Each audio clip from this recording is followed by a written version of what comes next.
Sabda TV. Assalamualaikum warahmatullahi wabarakatuh.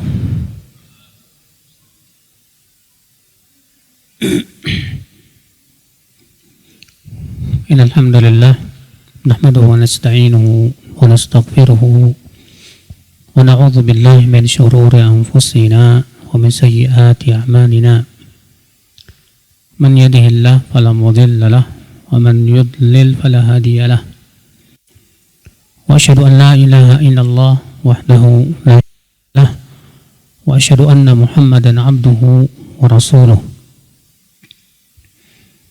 Qala Allah Ta'ala fi kitabihil karim,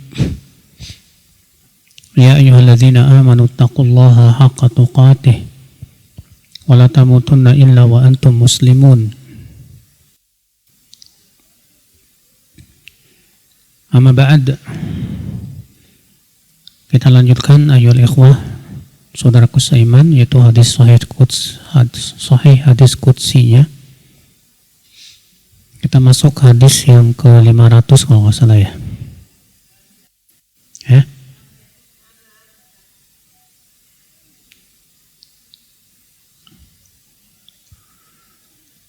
Ihwal keutamaan Nabi Muhammad sallallahu alaihi wasallam.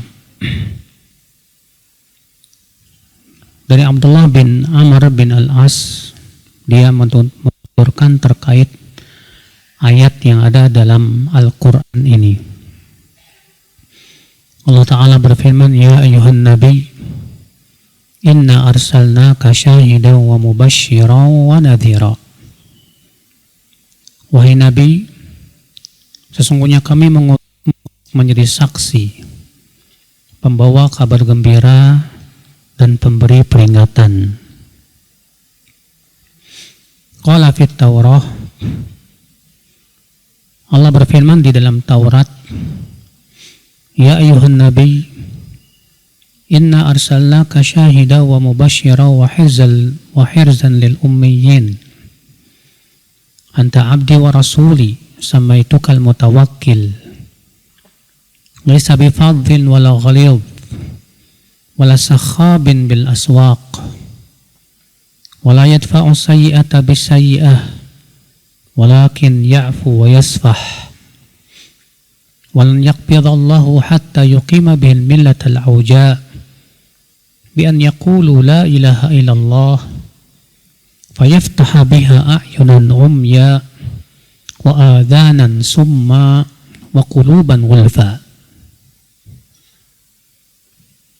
Wahai Nabi, sungguh kami mengutus engkau untuk menjadi saksi, pembawa kabar gembira, dan pelindung bagi orang-orang yang ummiyin. Ummiyin itu tidak bisa baca, tulis. Engkau adalah hamba-Ku dan Rasul-Ku. Aku memberi namamu Mutawakkil. Itu yang senantiasa berserah diri kepada Allah, tawakal. Laisa bifadhin wala ghalidh, bukan orang yang berwatak keras, tidak pula kasar. Wala sakhabim bil aswaq, dan bukan seperti orang yang suka berteriak di pasar.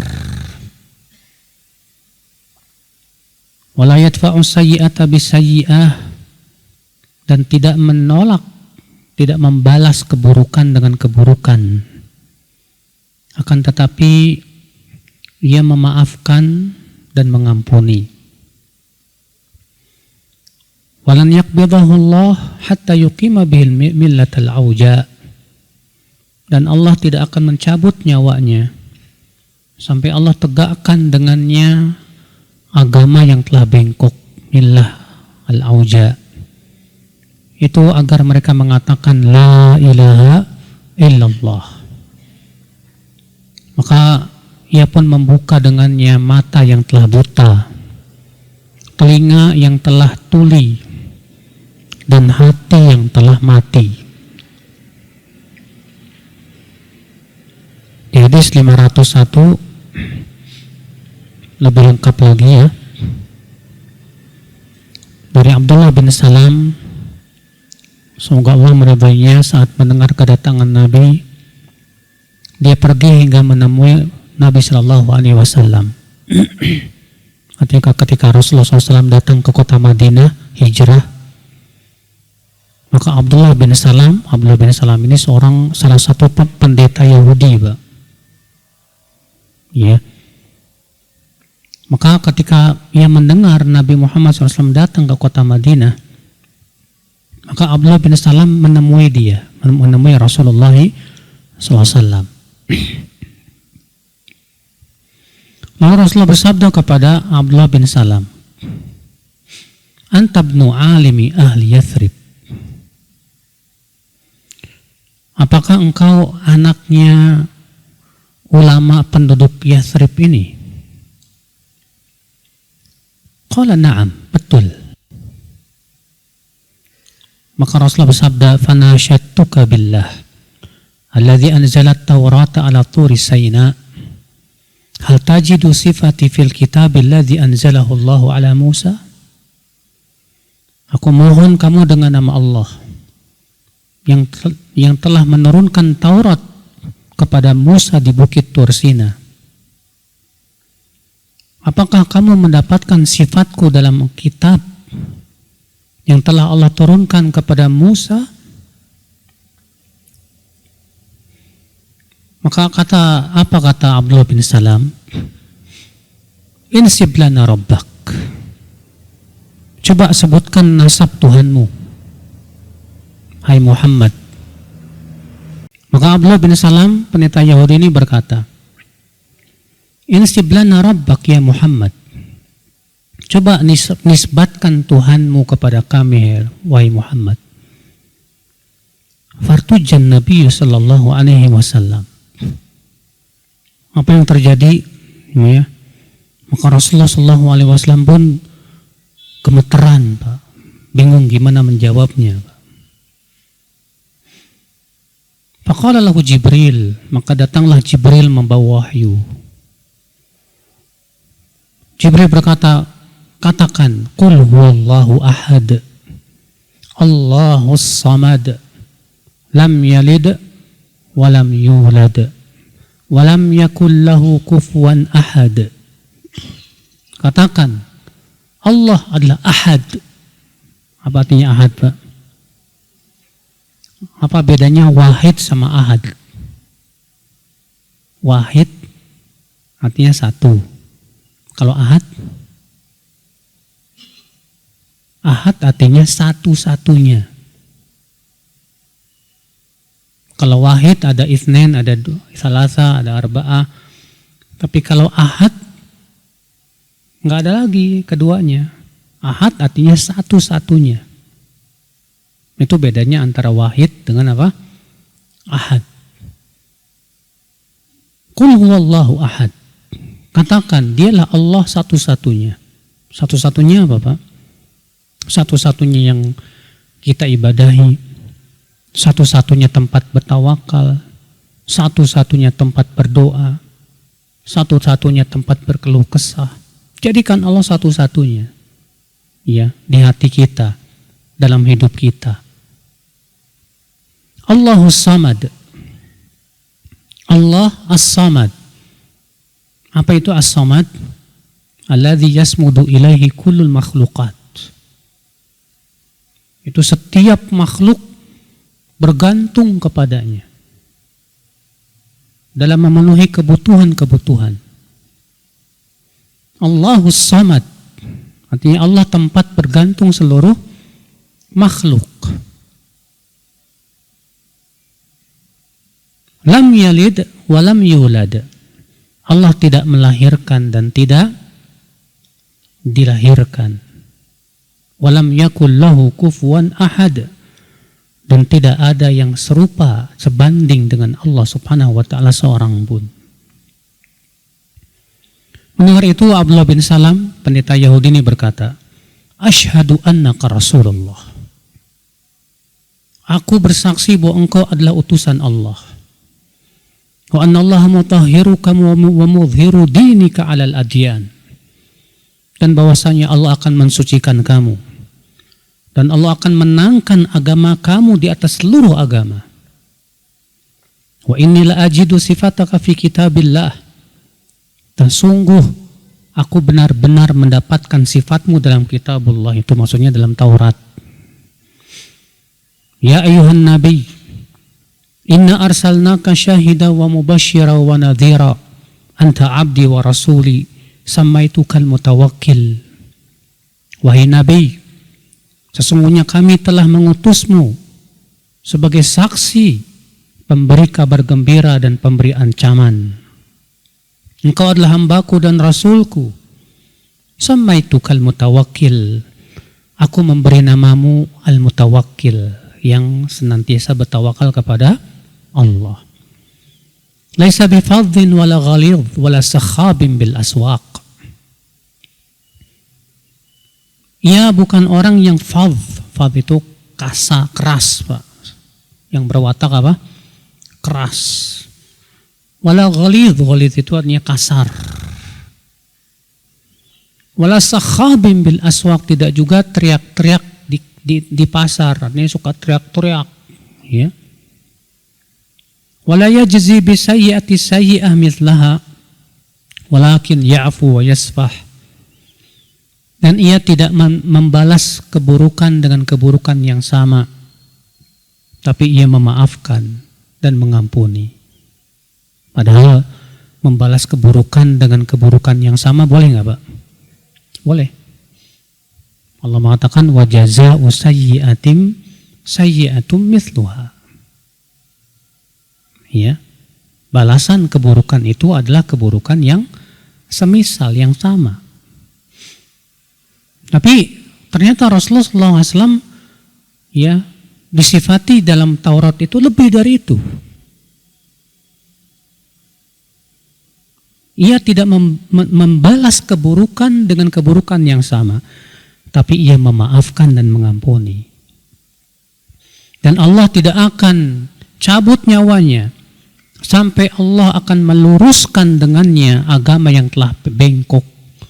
Itu agar mereka sampai mereka mengucapkan la ilaha illallah. Dan Allah akan buka dengannya mata yang telah buta, telinga yang telah tuli, dan hati yang telah apa? Tertutup mati. Iya. Di sini sahih dikeluarkan Ibnu Asakir. Dan sebelumnya hadis dikeluarkan Bukhari dalam sahihnya. Hadis ini saudaraku seiman menunjukkan akan keistimewaan Rasulullah sallallahu alaihi wasallam. Di mana disebutkan dalam ayat dan dalam Taurat juga tentang sifat-sifat Rasulullah sallallahu alaihi wasallam. Allah berfirman, ya ayyuhan nabi, wahai nabi. Allah memanggil Rasulullah dengan apa? Ya ayyuhan nabi. Antum coba baca Al-Quran dari awal sampai akhir, Pak. Tidak pernah Allah memanggil ya ayyuhan nabi kecuali kepada Rasulullah SAW. Kalau kepada Nabi Musa apa? Ya Musa. Ya. Inni ana rabbuka fakhla'na 'alaik. Ya Ibrahim. Ya Yahya khudhil kitaba biquwwah. Ya Isa. Tapi kepada beliau apa? Ya ayyuhan nabi. Ini menunjukkan akan keistimewaan siapa, Pak? Rasulullah sallallahu alaihi wasallam. Sampai Allah memanggil beliau dengan ya panggilan kehormatan, ya ayyuhan nabi. Ya.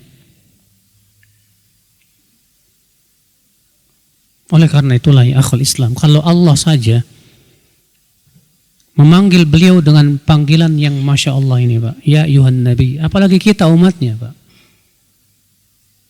Makanya para sahabat, Pak, dilarang oleh Allah memanggil beliau dengan nama.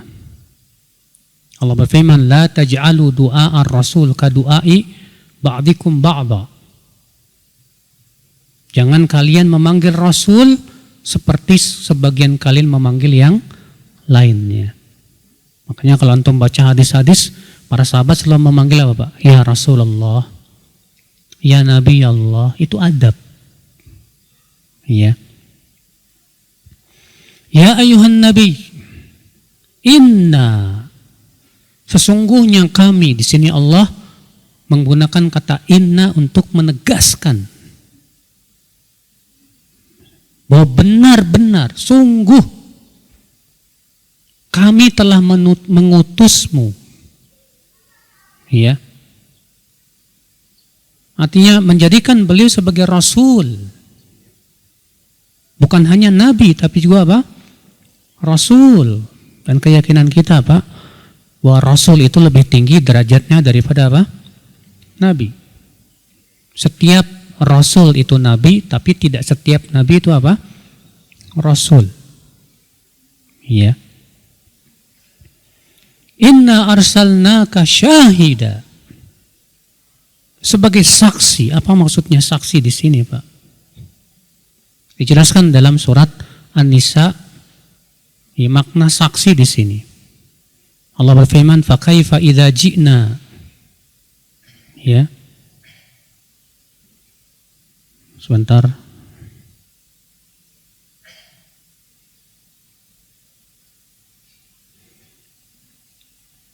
Fa kaifa idza ji'na min kulli ummatin bi syahid.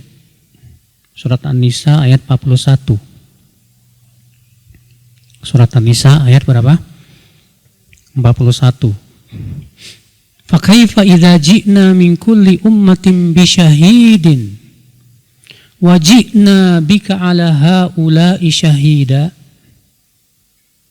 Fa kaifa, bagaimana, idza ji'na, apabila kami mendatangkan min kulli ummatin bi syahidin, dari setiap umat itu saksi. Wa ji'na bika 'ala haula'i syahida, dan kami jadikan dan kami datangkan engkau sebagai saksi atas mereka. Sebagai saksi atas siapa? Mereka. Dalam hadis yang lain, kelak pada hari kiamat Allah Ta'ala berfirman kepada para nabi dan rasul, apakah kalian telah menyampaikan risalah? Hal ballagtum? Apa kata para rasul, Pak? Ballagna ya Rabb, kami telah menyampaikan risalah ya Allah. Apa kata Allah kepada para nabi dan rasul, Pak? Siapa saksi kalian? Bahwa kalian telah menyampaikan risalah. Maka para nabi dan rasul itu semuanya menunjuk umat Muhammad. Iya, menunjuk siapa? Umat Nabi Muhammad SAW. Maka umat Nabi Muhammad pun semuanya bersaksi bahwa para rasul itu telah menyampaikan risalah. Dan siapa yang menjadi saksi untuk umatnya, Pak? Rasulullah sallallahu alaihi wasallam. Inilah makna daripada kami telah mengutusmu sebagai apa? Untuk menjadi saksi. Wa mubashshira wa nadhira. Dan memberikan kabar gembira dengan apa? Dengan surga, dengan jannah. Iya. Wa nadhira, dan memberikan ancaman dengan apa? Dengan api neraka. Dan para nabi dan rasul semua tugasnya sama ini, Pak. Mubasyirina wa mundhirin. Memberikan kabar gembira dan memberikan apa, Pak? Peringatan.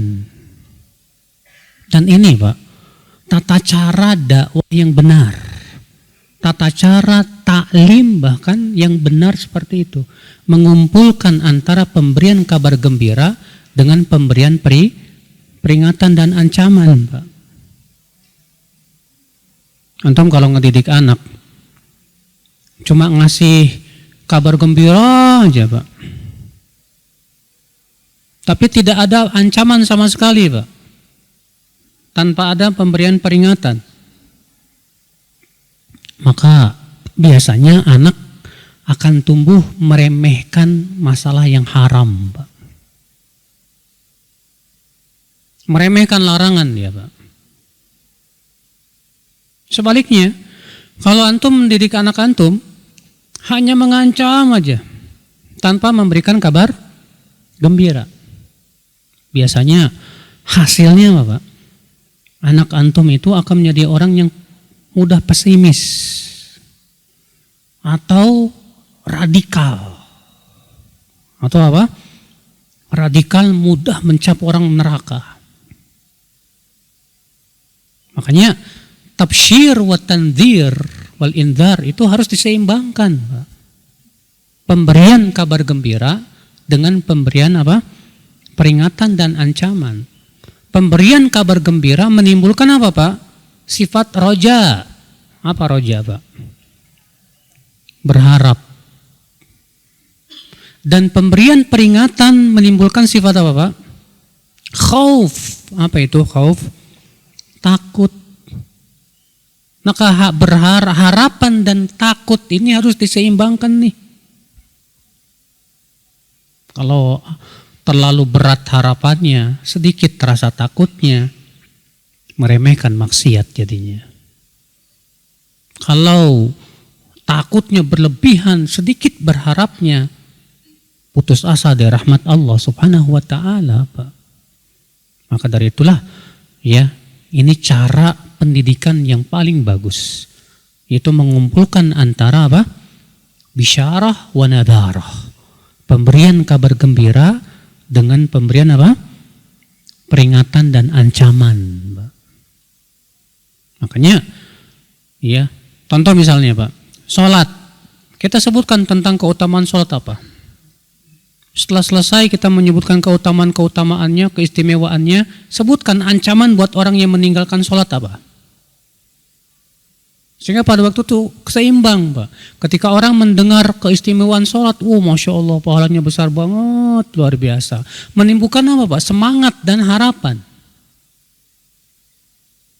Ketika dia mendengar ancamannya berat sekali nih, menimbulkan apa, Pak? Rasa takut untuk tidak melaksanakan sholat. Sehingga pada waktu itu dia akan menjadi orang yang terus berusaha menjaga sholatnya, Pak. Nah, seperti ini, Pak, cara mendidik yang benar. Cara dakwah yang benar kayak gini, Pak. Kalau dakwah isinya cuma fadilah amal, fadilah amal, fadilah amal, tidak ada sama sekali mengancam, tidak ada sama sekali apa memberikan peringatan dengan neraka, cuma fadilah amal aja. Itu harapannya jadi gede banget, Pak. Wah, amal sudah banyak. Wah, jangan saya udah wali 10 ini. Wah, akhirnya dia merasa derajatnya sudah sangat tinggi sekali, Pak. Melambung dia, Pak. Akibat daripada apa, Pak? Tadi cuma hanya sebatas fadilah amal aja. Ya. Ya biasanya begini, Pak. Ya orang yang beragamanya seenak-enaknya. Jadi akibat daripada apa? Maunya yang enak-enak aja. Fadilah amal aja. Maka dari itulah saudaraku seiman rahimani wa rahimakumullah jami'an ya. Jadi menyeimbangkan antara targhib dan tarhib. Makanya Al-Hafidz Al-Mundhiri menulis sebuah buku yang berjudul At-Targhib wa Tarhib. Lalu hadis-hadisnya dipilah-pilah sama Syekh Albani. Lalu ada Sahih Targhib wa Tarhib. Iya. Kita lanjutkan. Wa hirzan lil ummiyin. Dan pelindung untuk ummiyin. Apa maksudnya, Pak? Artinya orang-orang yang ummiyin, yang tidak bisa baca dan tulis, dengan mengikuti Rasulullah SAW, mereka terlindung dari api neraka. Mereka terlindung dari kesalahan. Karena orang yang tidak baca tulis sangat mudah untuk tersesat jalan, Pak. Tapi ketika ia mengikuti Rasulullah sallallahu alaihi wasallam, maka ia terlindung dari kesesatan akhul Islam. Dan yang dimaksud dengan ummiyin di sini bangsa Arab. Karena saat itu ya orang-orang Arab memang rata-rata ummiyin, Pak. Nggak bisa baca dan tulis waktu itu. Tapi bukan berarti Rasulullah SAW itu hanya untuk bangsa Arab, tidak. Rasulullah SAW diutus untuk seluruh manusia. Ya. Anta abdi wa rasuli. Engkau adalah hambaku dan rasulku. Mungkin ada yang bertanya, Ustadz, semua kita kan hamba Allah juga. Kenapa Rasulullah SAW dikhususkan dengan ucapannya, engkau hambaku? Bukankah kita semua hamba Allah? Pak, penghambaan itu ada dua macam. Yang pertama yaitu ubudiyatun ammah, penghambaan yang bersifat umum. Semua makhluk di dunia, di alam semesta ini hamba Allah, bukan Pak? Iya. Bebatuan, hewan, malaikat, jin, manusia, seluruhnya hamba Allah. Tapi ini penghambaan yang bersifat apa? Umum. Yang kedua, penghambaan yang bersifat khusus, yaitu orang-orang yang hanya betul-betul menghambakan dirinya kepada Allah Subhanahu wa ta'ala dengan mentauhidkannya dan menjauhkan kesyirikan, dengan menaatinya dan tidak memaksiatinya, yang senantiasa patuh kepada Allah Azza wa Jal. Maka ini penghambaan yang khusus. Nah di sini Rasulullah SAW disebut abdi, engkau hambaku. Maksudnya penghambaan yang apa? Yang khusus. Dan dinisbatkan kepada Allah disebut dengan dalam bahasa Arab idhafatut tasyrif, penisbatan yang menunjukkan kemuliaan. Ya, engkau hambaku, yang artinya beliau manusia yang betul-betul menghambakan dirinya kepada Allah dengan sempurna. Maka itulah hamba Allah yang mulia dan dimuliakan oleh Allah Subhanahu wa ta'ala. Maka demikian pula setiap orang yang menghambakan dirinya hanya kepada Allah, yang ia tunduk dan patuh hanya kepada Allah, menjauhi kemaksiatan, maka ia disebut dengan hamba-hamba Allah. Allah berfirman, wa ibadur rahmanil ladzina yamshuna 'alal ardi hauna wa idza khatabahumul jahiluna qalu salama walladzina yabituna li rabbihim sujjadan wa qiyama. Hamba-hamba Ar-Rahman adalah yang berjalan di muka bumi ini dengan tawadu, tidak sombong. Apabila orang-orang bodoh mengajaknya bicara dengan kebodohan, maka mereka membalasnya dengan ucapan yang selamat. Dan mereka orang-orang yang melewati malamnya dengan sujud wa qiyamah, sujud dan berdiri dengan sholat. Lihat, mereka disebut dengan ibadur rahman, hamba-hamba ar-Rahman. Artinya itu penghambaan yang bersifat apa? Khusus, Pak, yang menunjukkan kemuliaan mereka. Iya. Ikhwata Islam, saudaraku seiman. Samaitukal mutawakkil. Aku menamai kamu al-mutawakkil, artinya yang senantiasa bertawakal kepada Allah. Ini menunjukkan, Pak, hamba yang paling tinggi derajatnya di sisi Allah, hamba yang paling sempurna tawakalnya kepada Allah.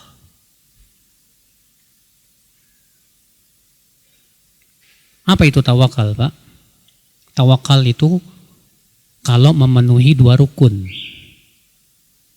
Rukun yang pertama yaitu menyandarkan hati kita hanya kepada Allah Subhanahu wa ta'ala.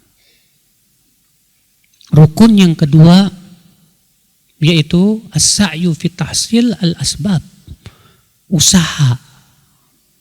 Ya, Di tawakal itu bukan hanya sebatas bersandar kepada Allah tanpa usaha, bukan. Atau usaha saja, tapi tidak bersandar kepada Allah, ini jelas syirik. Tawakal itu adalah kita berusaha sambil hati kita bersandar kepada Allah. Itulah tawakal. Dan tawakal itu Pak, sangat kita butuhkan dalam setiap aktivitas kita. Kita mau makan, tawakal. Makanya kan kita ketika mau makan baca apa Pak? Bukan bismillah, tawakal tu ala Allah loh. Bismillah. Apa makna bismillah itu Pak? Ba di dalam bi di situ mempunyai makna isti'anah. Artinya minta tolong. Artinya aku makan dengan meminta pertolongan kepada Allah. Agar Allah mudahkan dalam makanku ini. Itu kan mengandung makna apa Pak?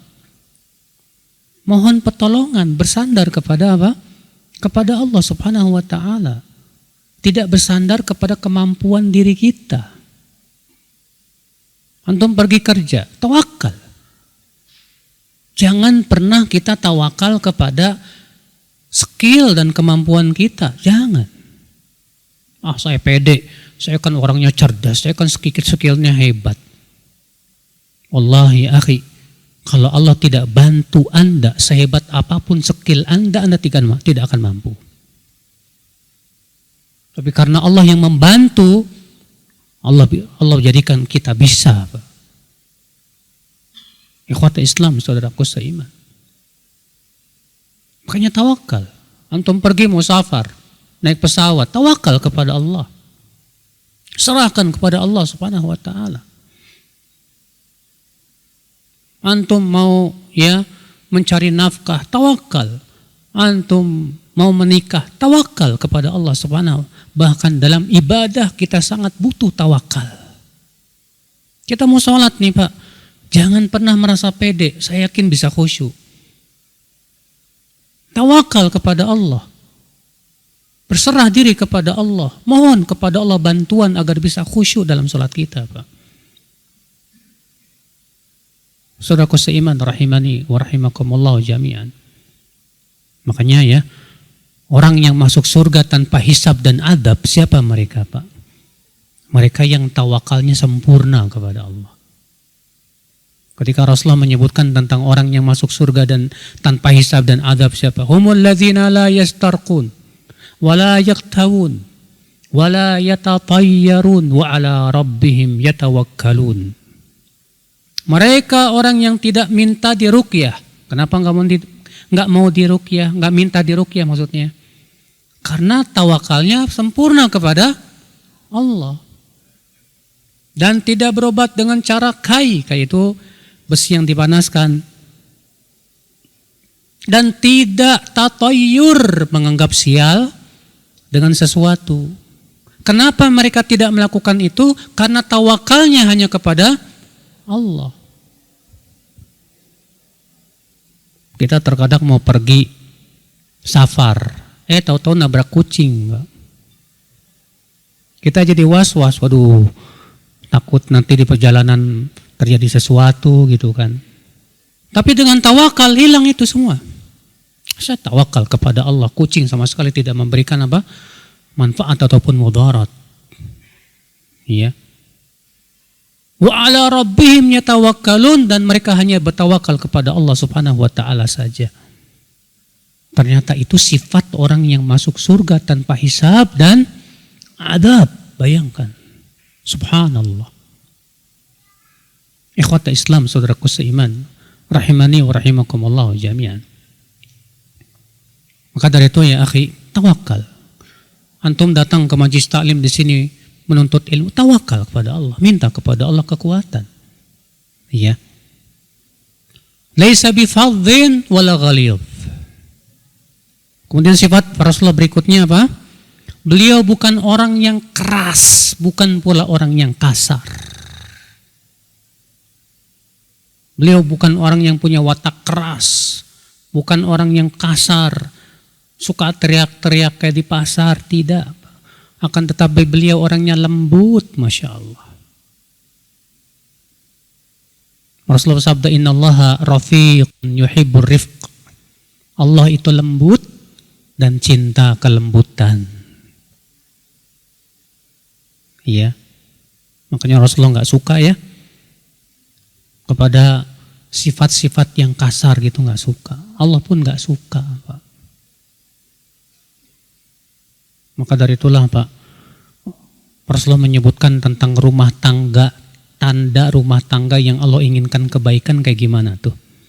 Kata Rasulullah SAW, idza aradallahu bi ahli baitin khaira adkhala ya alaihim rifq.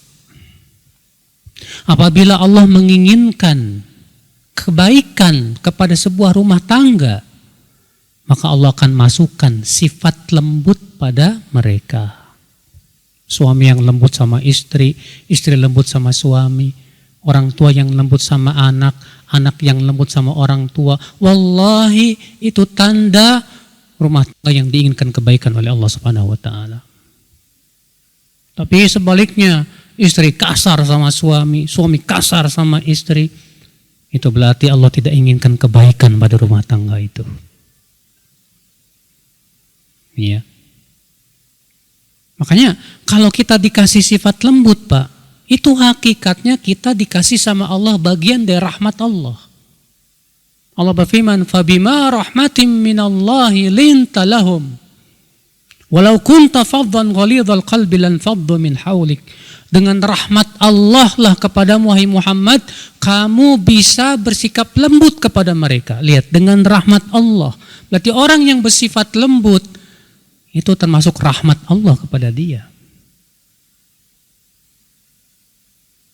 Banyak diantara kita, Pak, sifat lembutnya hilang pas nyetir, Pak. Pas nyetir itu adrenalinnya keluar, Pak. Orang Indo ini ya kalau bawa mobil tuh baper-baper, Pak. Disalip marah, ngambek, wah pengen nyalip lagi. Itu bukan sifat orang yang lembut, Pak. Iya. Itu bertabrakan. Akhul Islam, saudaraku seiman, rahimani wa rahimakumullah jami'an. Makanya antum kalau pengen tahu ya, orang ini karakter aslinya lembut apa enggak, safar aja sama dia. Iya. Terkadang kalau kita enggak safar sama dia ya, dia lembut-lembut aja sama antum biasa. Tapi pas antum safar sama dia baru kelihatan tuh keluar karakter aslinya, Pak. Iya. Makanya kata Umar, kalau ketika itu ada orang, Umar bertanya, kamu kenal sama dia enggak? Aku kenal, hai Umar.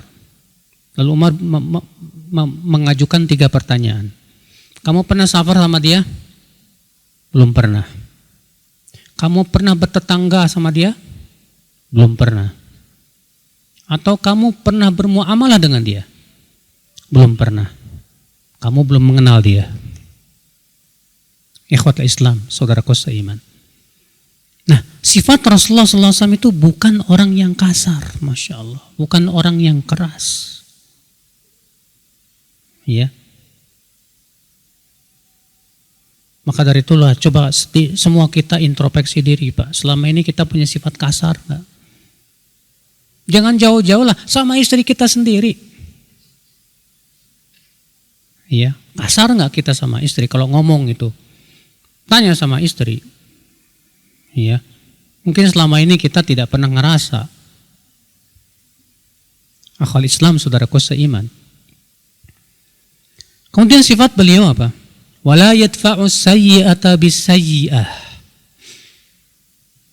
Dan ia tidak membalas keburukan dengan keburukan lagi. Masya Allah. Akan tetapi ia memaafkan dan mengampuni. Ini sifat Rasulullah Sallallahu Alaihi Wasallam. Dan ini sifat orang-orang yang diberikan oleh Allah, Pak, kebesaran hati dan jiwa, Pak, dan kesabaran yang luar biasa, Pak. Banyak di antara kita mampu membalas kebaikan dengan kebaikan. Tapi banyak di antara kita atau sedikit di antara kita yang bisa membalas keburukan dengan kebaikan. Kalau kebaikan kita balas dan kebaikan banyak, semua orang bisa. Yang susah itu membalas keburukan dengan apa? Kebaikan. Pernah enggak saat tetangga kita nyebelin, kita malah berbuat baik sama dia? Jarang. Berat itu, Pak. Pernah enggak ibu-ibu ketika teman ibu jelek-jelekin ibu di belakang ibu, ibu malah berbuat baik sama dia? Jarang. Banyak diantara kita kalau kita tahu teman kita itu jelek-jelekin kita, balas jelek-jelekin lagi. Iya. Ya akal Islam ini Masya Allah ya, memang untuk punya sifat ini memang butuh kesabaran yang ekstra, Pak. Iya. Karena diantara kita ini terkadang punya pemikiran setan, apa Pak? Enak saja saya dienyein.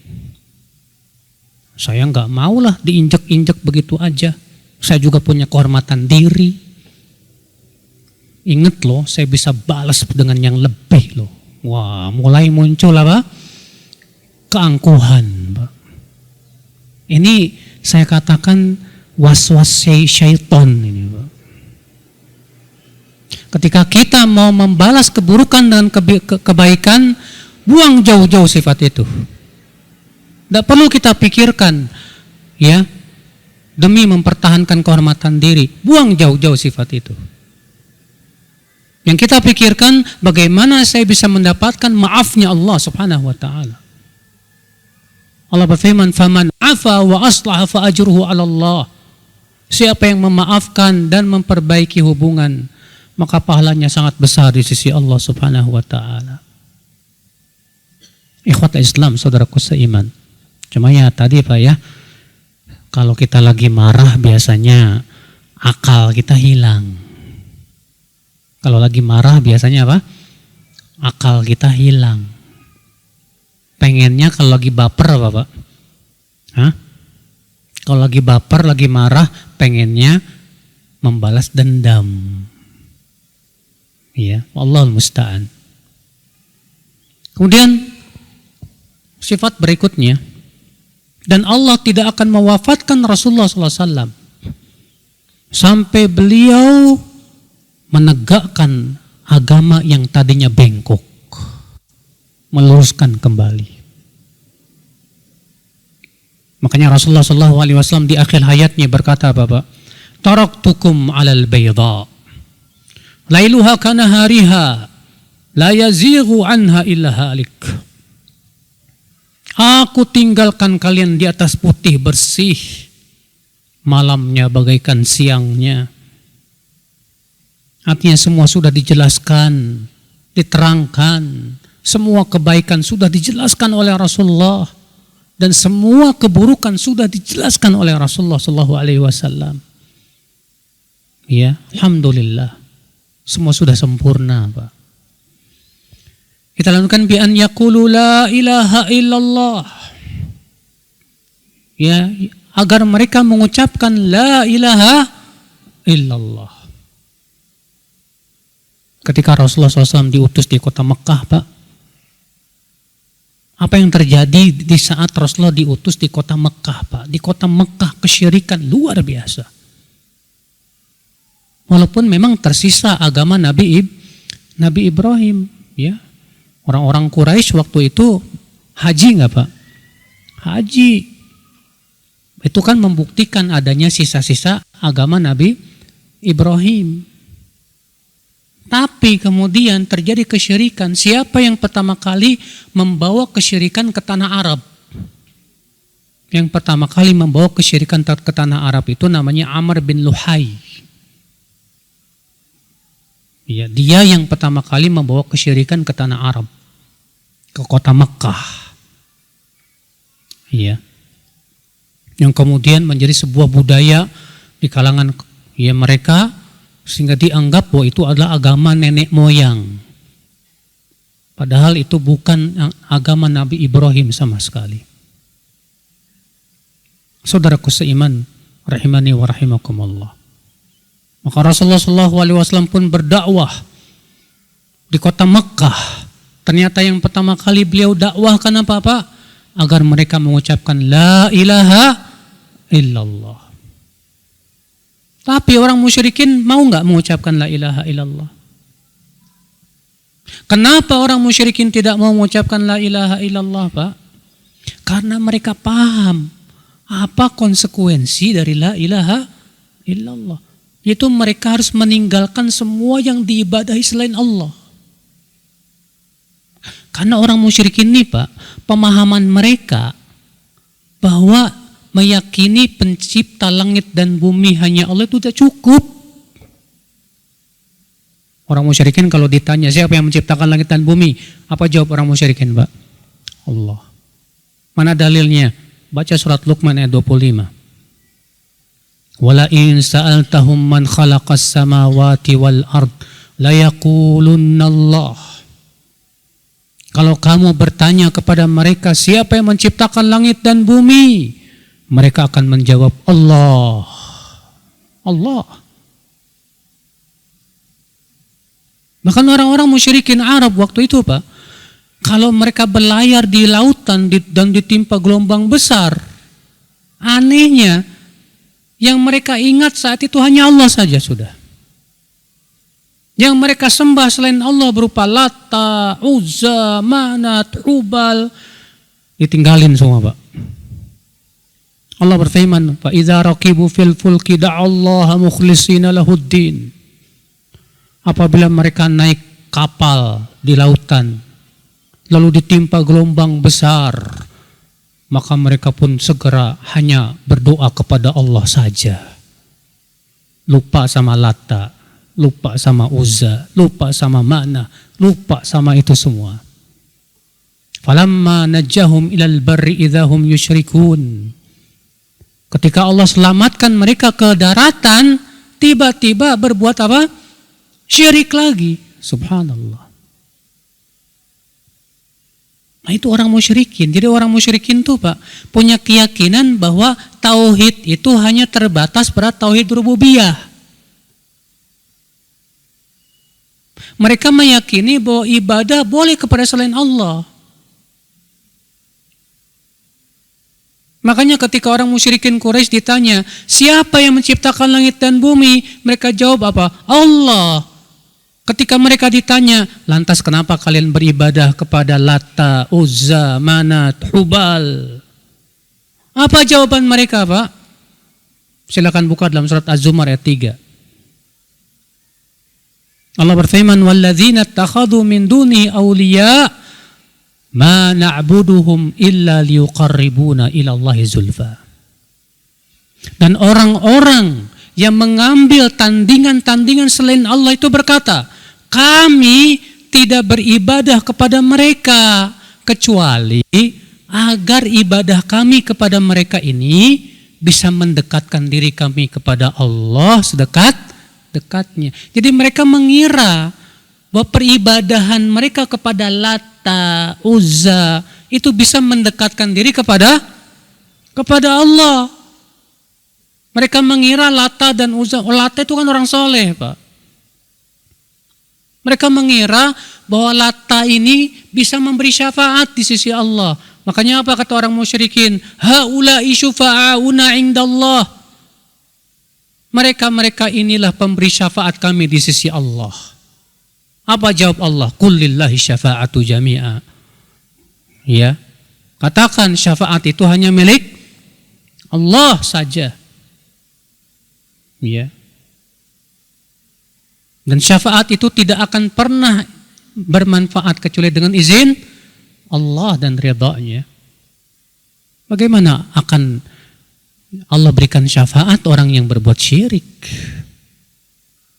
Nah, itu pemahaman orang-orang musyrikin. Datanglah Rasulullah meluruskan pemahaman yang salah ini dan menyuruh agar mereka beribadah hanya kepada siapa? Allah, dan meninggalkan semua peribadahan kepada selain Allah. Dan itulah makna la ilaha illallah. Ilah itu artinya yang diibadahi, yang disembah.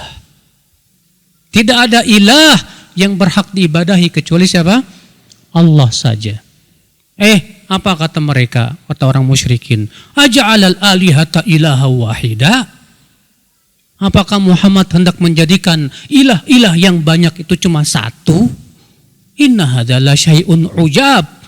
Ini aneh sekali, kata mereka. Mereka tidak mau mengucapkan la ilaha illallah. Karena mereka faham makna la ilaha illallah. Sementara banyak di antara kita mengucapkan la ilaha illallah, tapi nyembah kuburan. La ilaha illallah, tapi datang ke dukun. Ya, tiap malam Jumat Kliwon mandiin keris. Mengucapkan la ilaha illallah, tapi pakai jimat. Ya, subhanallah, orang musyrikin lebih paham tentang la ilaha illallah daripada banyak kaum muslimin di zaman sekarang, Pak. Karena mereka orang musyrikin paham, kalau mereka mengucapkan la ilaha illallah, berarti semua bentuk peribadahan hanya untuk Allah saja. Tidak untuk selain Allah subhanahu wa ta'ala. Ikhwata Islam, saudaraku seiman. Nah inilah, dan ini dakwah seluruh nabi dan rasul, Pak.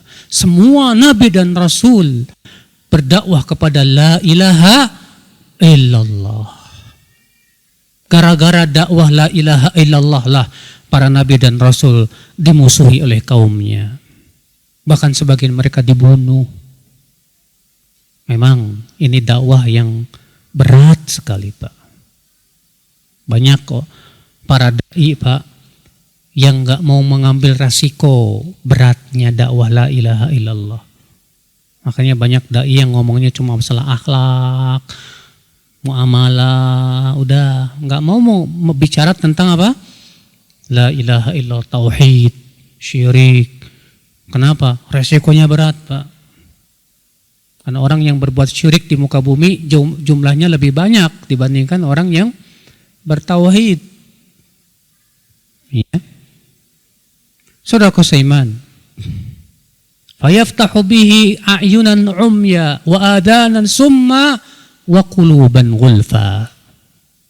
Maka Allah pun membuka dengan Nabi Muhammad SAW mata yang telah buta, maksudnya mata hati yang tadinya tidak bisa melihat kebenaran, dibuka sehingga ia bisa melihat kebenaran.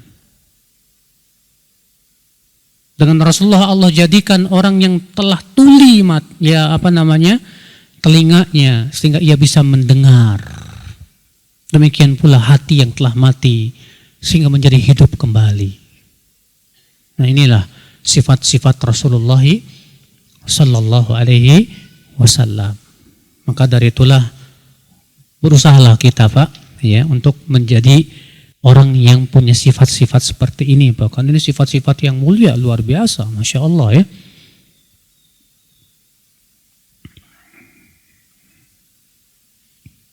Hadis berikutnya, hadis 502.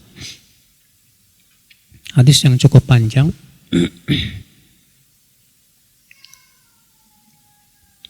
Dari Adi bin Hatim, dia menuturkan, baina ana indan Nabi sallallahu alaihi wasallam idz atahu rajulun fasyaka ilaihil faqah. Ketika aku berada di sisi Nabi sallallahu alaihi wasallam, tiba-tiba datanglah kepada beliau seorang laki-laki dan mengadukan kepada beliau tentang kefakirannya, kesusahannya. Summa atahu akhar, kemudian datang kepada beliau laki-laki yang lain. Fasyaka ilahi qat'as sabil, dan mengadukan kepada Rasulullah banyaknya perampok. Iya, qat'as sabil itu yang suka merampok di tengah jalan, Pak. Apa namanya, Pak? Begal. Faqal, lalu Rasulullah bersabda kepada Adi bin Hatim. Adi bin Hatim ini seorang sahabat yang tadinya agamanya Nasrani, Pak. Kemudian masuk Islam.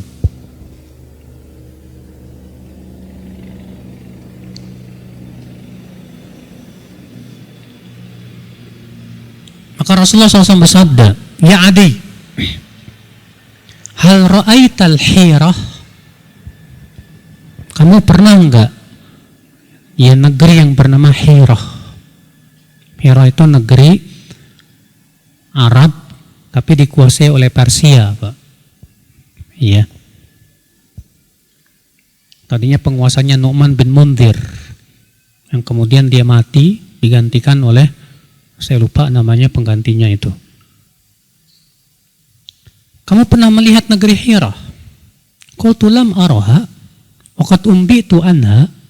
Aku belum pernah melihatnya ya Rasulullah, tapi aku dapat berita tentangnya. Qala fa in talat bika hayatun latarayanna dha'inah tartahilu minal Hirah hatta tatufa bil Ka'bah la takhafu ahadan illallah.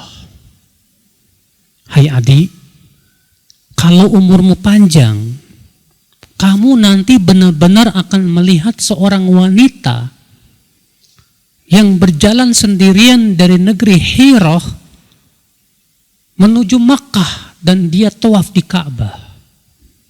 Dia tidak takut kecuali Allah saja. Saking amannya saat itu.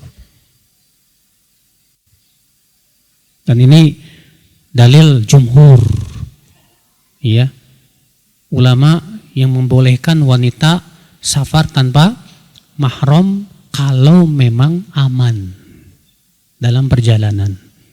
Nanti akan kita bahas tentang masalah ini ya, masalah ikhtilaf para ulama.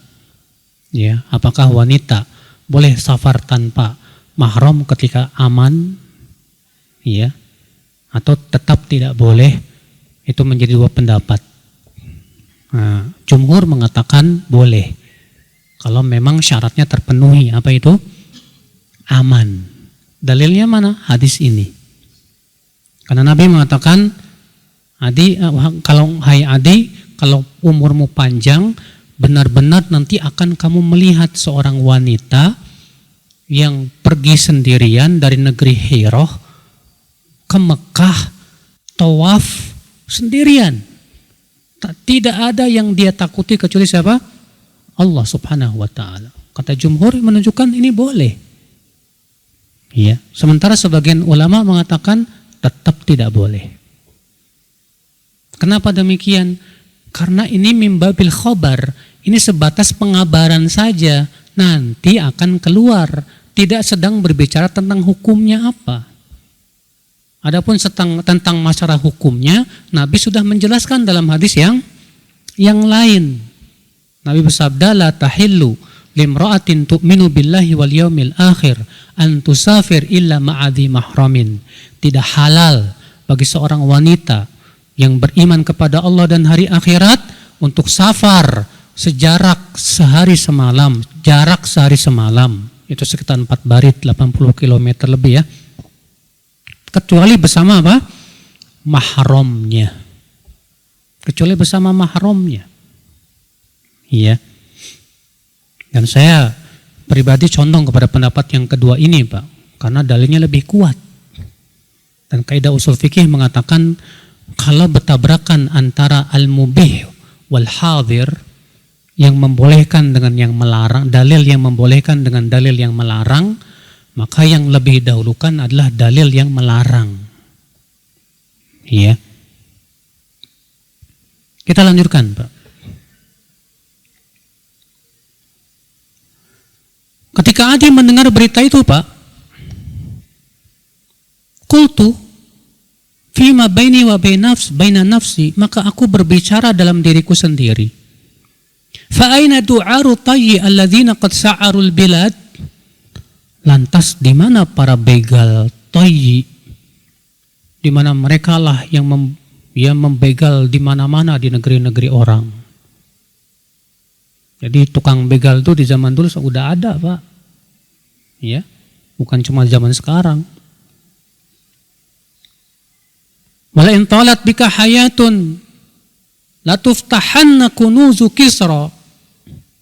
Kemudian Rasul bersabda lagi kepada Adi, hai Adi, kalau umurmu panjang lagi, kelak harta karunnya Kisra itu akan direbut. Qultu Kisra bin Hurmuz. Kata Adi, maksudnya Kisra bin Hurmuz, hai Rasulullah.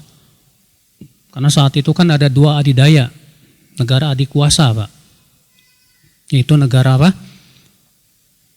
Persia dan negara apa? Romawi. Ya.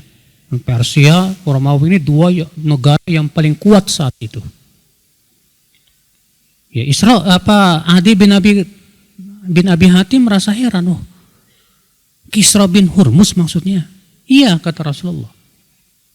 Wala in talat bika hayatun la tarayanna rajul yukhriju mil'a kafi min dhahabin aw fiddatin yatlubu man yaqbaluhu minhu fala yajidu ahadan yaqbaluhu min.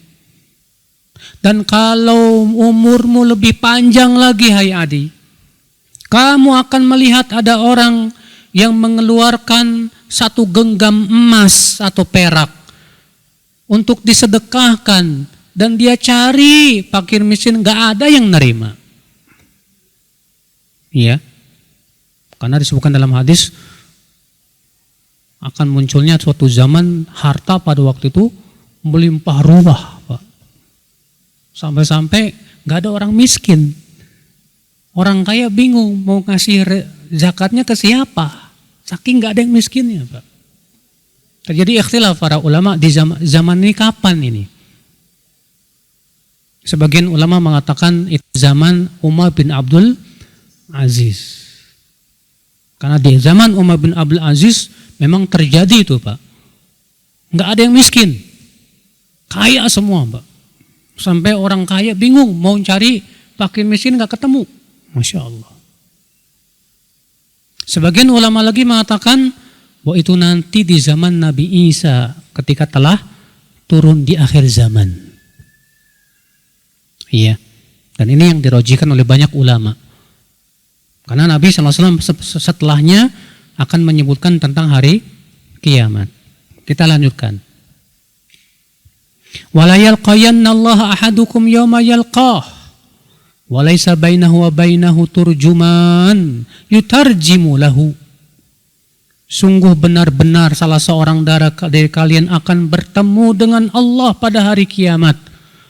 Dan Allah akan mengajak bicara dengan dia tanpa ada penerjemah. Dalam satu yang lain dengan riwayat dengan lafaz ma minkum min ahadin illa sayukallimuhu rabbuh laisa bainahu wa bainallahi turjuman. Tidak ada seorang pun dari kalian kecuali pasti akan diajak bicara oleh Allah tanpa penerjemah. Antum bisanya bahasa Jawa, ya, akan berbicara dengan Allah tanpa penerjemah. Antum bisanya bahasa apa? Yang menciptakan bahasa siapa, Pak? Allah. Tentu Allah Maha, ya, Allah Maha tahu, ya. Fayaqulanna. Lalu Allah berfirman kepada si hamba, alam ab'ath ilaika rasulan fayuballighak. Bukankah aku sudah mengutus padamu rasul dan dia sudah menyampaikan risalah kepada kamu? Fayaqulu bala. Si hamba berkata, benar ya Allah. Falayaqulanna lah. Lalu Allah berfirman lagi, alam u'tika malan wa waladan wa ufdil alaik. Bukankah aku sudah memberimu harta dan anak dan aku sudah memberimu kelebihan? Fayaqulu bala. Maka si hamba ini berkata, benar ya Allah. Fayanzuru an yaminihi fala yara ila jahannam. Lalu ia melihat ke kanannya, ternyata yang ia lihat neraka jahannam. Wa yanzuru an yasarihi fala yara ila jahannam. Dan ia melihat ke kirinya, ternyata ia tidak melihat kecuali neraka jahannam. Qala Adi, berkata Adi, sami'tu Nabiya sallallahu alaihi wasallam yaqul, aku mendengar Nabi sallallahu alaihi wasallam bersabda, ittaqun nar walau bisyikki tamrah. Maka takutlah kalian dari api neraka walaupun dengan bersedekah setengahnya apa? Kurma. Faman lam yajid syiqqata tamratin fa bikalimatin thayyibah. Kalau di antara kalian enggak punya apa-apa walaupun setengah kurma, maka setidaknya sedekah dengan kalimat yang baik. Kalimat yang baik yang kita ucapkan ke orang lain. Qala Adi, berkata Adi, fara'aitu dha'ina tartahil min al-hira hatta tatufa bil Ka'bah la takhafu illa Allah. Maka aku benar-benar melihat ada seorang wanita pergi safar dari Hirah sampai ia Ka'bah sampai dia tawaf di Ka'bah. Terjadi betul seperti apa yang disabdakan oleh Rasulullah SAW. La takhafu illallah. Dia tidak takut kecuali Allah saja. Wa kuntu fi man iftataha kunuza Kisra bin Hurmuz. Kata Adi, dan aku termasuk orang yang ikut dalam membuka dan menguasai harta karunnya Kisra bin Hurmuz. Wala in talat bikum hayah latarawunna maqalan Nabi sallallahu alaihi wasallam Abul Qasim yukhriju mil'a kaffihi. Dan kalau nanti kalian masih hidup kelak, kalian benar-benar akan melihat yang disabdakan oleh Rasulullah sallallahu alaihi wasallam, akan adanya orang yang mengeluarkan emas satu genggam untuk disedekahkan, ternyata nggak dapat orang yang mau menerimanya. Hadis ini insya Allah kita bahas pada pertemuan yang akan datang ya, faidah-faidahnya. Demikian, subhanakallah bihamdik, asyhadu an la ilaha illa anta astaghfiruka wa atubu ilaik. Assalamualaikum warahmatullahi wabarakatuh.